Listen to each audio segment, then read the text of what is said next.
am Enrico Moretti, and I'm a professor of economics at UC Berkeley. I just finished a book. It's called The New Geography of Jobs, and it's about innovation centers and why they're thriving and why not every city can have one.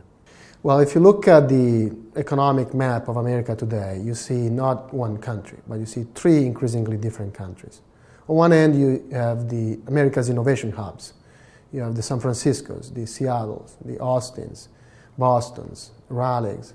These are cities that have a very strong innovation-based economy, and the labor force that is one of the most creative and innovative and best paid in America. At the other extreme, you have cities that have lagged behind in innovation. They are the Detroit, the Flint, the Cleveland, and they've been losing population and falling wages for a while now. And in the middle, there is the rest of the country, which doesn't seem to be decided on which direction to go.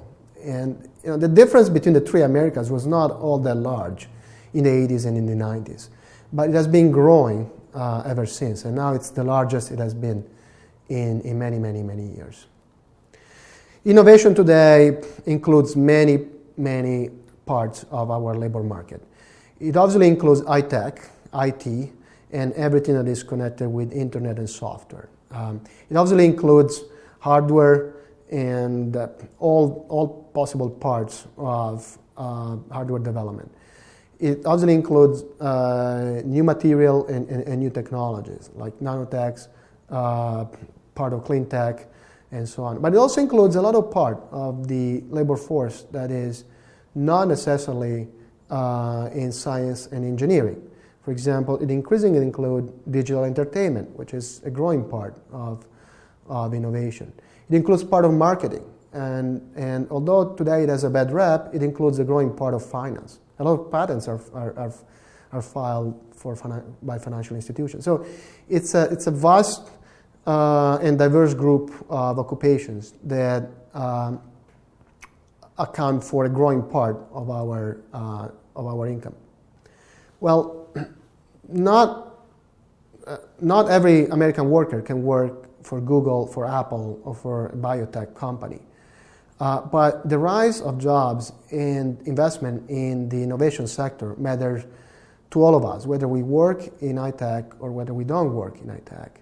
And the reason is that when a community attracts an high tech company, it gains not just the jobs in that company, but it gains many more jobs outside that company in the local economy, in the local service sectors.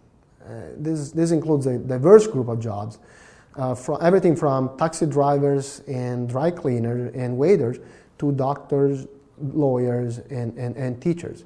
All these jobs in the local economy are ultimately supported by wealth created by innovative companies. My research suggests that this multiplier effect is particularly large in the high-tech sector. For one position in high-tech, 5 additional jobs are supported indirectly in the local economy, but with high skill as well as low skills.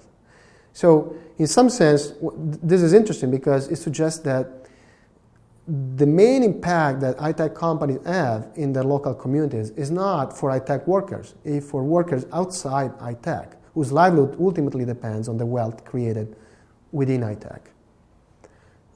To give an example, Apple has 13,000 employees in Cupertino, but it indirectly supports 70,000 additional positions in local services outside Apple. So the main impact that Apple has in the regional economy is for workers outside high-tech. In other words, if you're a city and you're trying to create jobs for residents, including those who don't have a lot of education, probably one of the best things that you can do today is to try to attract companies that employ a lot of highly educated individuals.